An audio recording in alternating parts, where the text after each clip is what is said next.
Santa Sofia e a sua antiguidade, que é de 1488 anos, 981 anos como igreja, 481 como mesquita, 86 anos como museu e em 2020 novamente mesquita.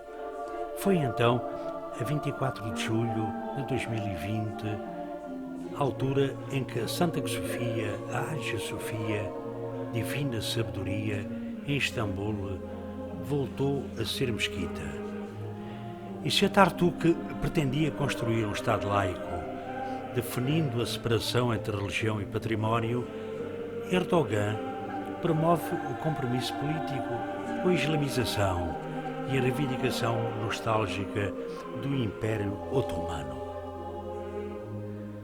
A Hagia Sofia foi construída em Constantinopla, atual Istambul, no século VI, 532 a 37, no tempo do imperador bizantino Justiniano I. A igreja original teria sido ordenada por Constantino I em 325, sobre as fundações de um anterior templo pagão, sendo consagrada pelo filho sucessor Constantino II em 360. O edifício foi danificado em 404 num incêndio que deflagrou durante os tumultos que se seguiram ao segundo banimento de João Crisóstomo, patriarca de Constantinopla.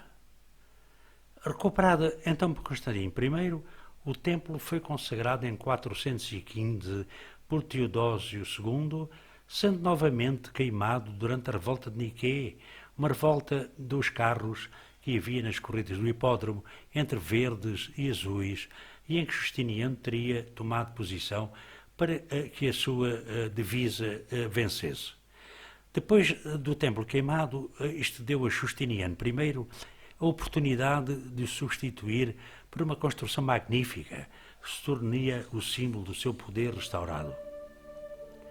Foi então chamado Artémio de Tales, juntamente com Isidoro de Mileto, conhecidos também pelas suas competências em matemáticas e mecânica, e foram então eles os arquitetos responsáveis pela obra, cuja planta centralizada incorpora de forma original um plano basilical. Na construção estiveram envolvidos cerca de 10.000 trabalhadores recrutados em todo o Império Bizantino, de onde provinham também os materiais utilizados, como o pórfiro do Egito, o mármore verde da Tessália, a pedra negra do Bósforo ou a pedra amarela da Síria. A estrutura é composta por átrio, entretanto desaparecido, nártex e igreja. O plano axial adquire características de planta centrada, combinando dois tipos de planta, circular e longitudinal, com 77 por 72 metros. O interior, estruturado em dois níveis, evidencia uma arquitetura hierarquizada a partir do espaço central, encimado por cúpula apoiada em pendentes que fazem a transição da calote esférica para o quadrado da base, escoradas então a norte e sul por grandes contrafortes e a este a oeste por duas colunas grandes. Num tambor, mas sobretudo sobre pendentes, engloba um sistema de descargas de forças estruturais e axiais através das apseides, escalonadas e semicúpulas adjacentes mais baixas e com o mesmo diâmetro do central.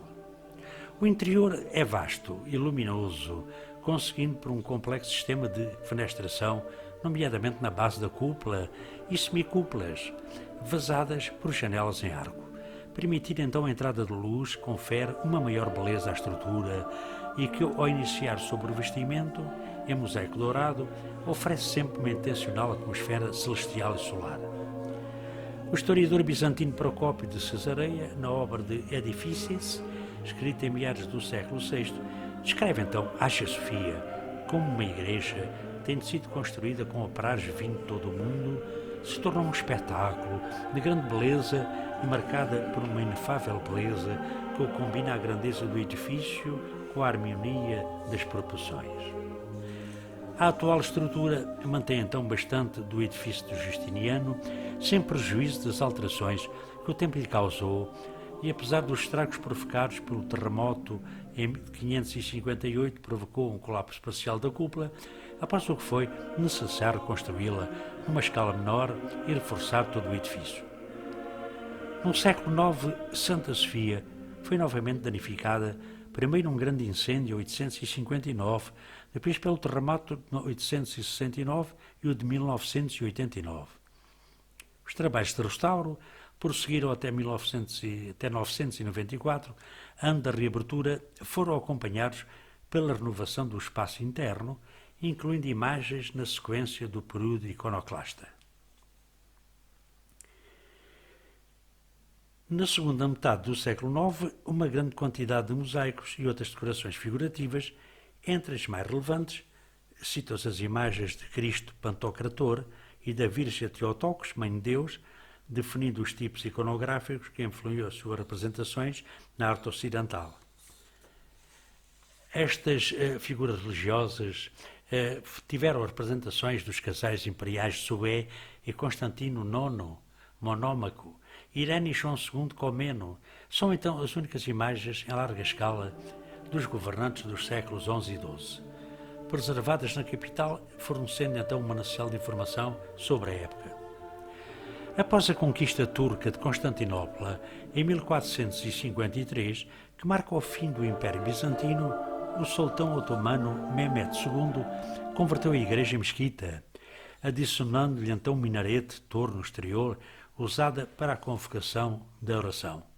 Inicialmente em madeira, mandou fazer então um mirabe, nicho que indica a direção de Meca, e um mimbar, púlpito. Os restantes minaretes foram posteriormente adicionados e os dois minaretes idênticos seguidos ao lado oeste, encomendados provavelmente por Selim II ou Murad III. Foram então construídos pelo renomado arquiteto otomano Sinan nos anos de 1500, tornando-se Santa Sofia um símbolo do poder e da riqueza do Império Otomano que se manteve até à Primeira Guerra Mundial. Na Turquia já são várias as igrejas históricas transformadas em mesquita. Podemos dizer que em Istambul existem 16 mesquitas de grande grandeza, inclusive uma na parte oriental, na Ásia, junto ao Palácio de Dolmabahçe. Portanto, cabe aos turcos então, e sabemos a decisão sobre o estatuto destes patrimónios. Mesmo então que Santa Sofia esteja incluída na lista do património da humanidade, não se pode realmente contrariar esta intenção do governo turco. Na sequência então de muitos debates que esta notícia naturalmente provocou, sobretudo na Europa, surgiu a garantia que todos poderão continuar a visitar a mesquita independentemente da nacionalidade ou religião. No entanto, a principal questão relaciona-se com o facto do Islão não admitir representações de figuras humanas nos locais de culto. E após a conversão do monumento em mesquita em 1453, grande número dos mosaicos foram cobertos com uma pasta de cal que acabou por danificá-los. No século XIX,